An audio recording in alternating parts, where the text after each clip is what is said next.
Have you ever wanted to direct your own movie? I mean, really direct it. To call out action and just have a story unfold right in front of you, changing and evolving with every single new idea you have?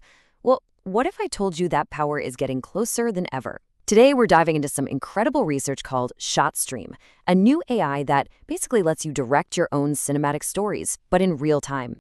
Look, for a little while now, AI has gotten ridiculously good at creating these short, absolutely beautiful video clips from a single text prompt. The quality can be just stunning, right? But the holy grail, the real goal, has always been to go beyond these little one-off moments and start telling long, coherent stories, with different scenes, different camera angles, and a plot that actually makes sense from beginning to end. And that really gets us to the core idea from the research paper itself. The authors say it perfectly. Multi-shot video generation is crucial for long narrative storytelling. It's not about making one pretty shot. It's about how you string multiple shots together to build something bigger, a real narrative, just like in filmmaking. And that is exactly the challenge ShotStream was built to solve. All right, so here's how we're going to break this all down. First up, we'll look at the big problem that's been holding AI movie making back. Then, we'll get into ShotStream's totally new way of directing. We'll explore its two secret weapons, a model with two kinds of memory, and a super clever way it learns from its own mistakes. After that, we'll see if it actually works. And finally, what all this means for you, the storyteller. So let's kick things off with that first big hurdle, the AI movie problem. I mean, why has it been so dang hard to direct an AI movie interactively up until now? Well, on the left here, you've got the old way of doing things. Most of these high-quality models need to see the entire script, every single prompt for every single shot, all at once before they even start generating. You feed it the whole story, hit go, and then you just wait. There's no back and forth, no changing your mind. On the right, that's the dream. That's the ideal AI director. It's a creative conversation where you give one prompt, see the result instantly, and then decide what happens next. And when I say the old way is slow, I am not kidding. The paper points out that some models can take around 25 minutes to generate just 240 frames of video. Do you know what that is? That's 10 seconds. 10 seconds of footage takes almost half an hour. You can't have a creative conversation with that kind of lag. It completely kills the flow. The tech was powerful, sure, but the process was a total non-starter for an actual director. Okay, so this is where ShotStream just completely flips the script. It's built from the ground up to be that ideal AI director we were just talking about. Fast, interactive, and totally responsive. The secret sauce is its causal architecture. Now that sounds pretty technical, but the idea behind it is actually super simple. It just generates the movie one shot at a time. The AI creates shot number one based on your prompt. Then it remembers that shot and uses it as the context to create shot number two, and so on. It builds the future based only on the past, just like how we tell stories. But how much faster is it really? The answer is kind of mind-blowing. ShotStream generates video at 16 frames per second on a single GPU. That's basically real time. You can give it a prompt and literally watch the scene come to life almost instantly. That 25-minute wait, it's gone. Okay, but this incredible speed and interactivity, it creates two huge new challenges. First, if you're making this all up as you go, shot by shot, how do you make sure your main character still looks like your main character 5 scenes down the line? That's the consistency problem. And second, when you're generating this fast, little visual glitches can pop up. How do you stop those tiny errors from snowballing into a complete chaotic mess? That's the error accumulation problem. So let's tackle that first problem, consistency. ShotStream's solution here is just brilliant. And it's called the dual cache memory mechanism. It basically gives the AI two different kinds of memory to keep the entire story straight. All right, so this is it. This is the heart of ShotStream's magic, this dual cache mechanism.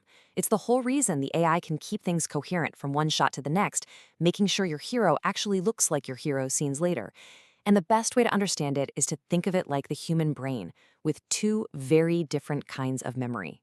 And honestly, the easiest way to wrap your head around this is with an analogy. You can think of the AI as having a long-term memory that remembers the overall story, who the characters are, the setting, the general vibe. And then it also has a short-term memory, which is totally focused on what's happening right this second in the current scene. So this slide breaks down those two memories perfectly. On one side, you have the global cache. That's our long-term memory. It doesn't remember every single frame from the past. That would be way too much. Instead, it cleverly picks out and remembers key frames from all the previous shots. So when you type close up on the main character 5 shots in, the AI checks this global cache to remember what her face looks like, what she's wearing, what the location looks like. This is what keeps the story consistent between shots.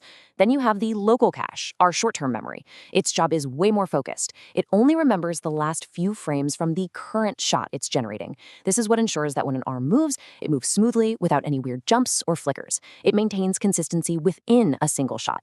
So by using both, ShotStream nails consistency from the big picture all the way down to the tiny details. Okay, so the consistency problem is solved. That's huge. But what about that second challenge we talked about, stopping those small errors from getting worse and worse over time? For this, ShotStream uses this incredibly clever training method called two-stage distillation. So this issue is called error accumulation, and it's a classic problem. Imagine playing a game of telephone. The first person whispers a sentence, and by the time it gets to the end of the line, it's total nonsense because tiny mistakes built on each other. In AI video, this might look like a character's eye being slightly off in one frame, and then that offness gets worse and worse and worse with every new frame until the whole thing is just a mess. ShotStream's solution is just genius. It's like teaching an AI to ride a bike. In stage 1, you put the training wheels on. The model learns to generate the next shot. But for its history, for its memory, it's given perfect, flawless video from the training data. This lets it learn the basics in a super safe, controlled environment. But then comes stage 2. The training wheels come off. Now the AI is forced to generate a new shot based on video that it just created itself.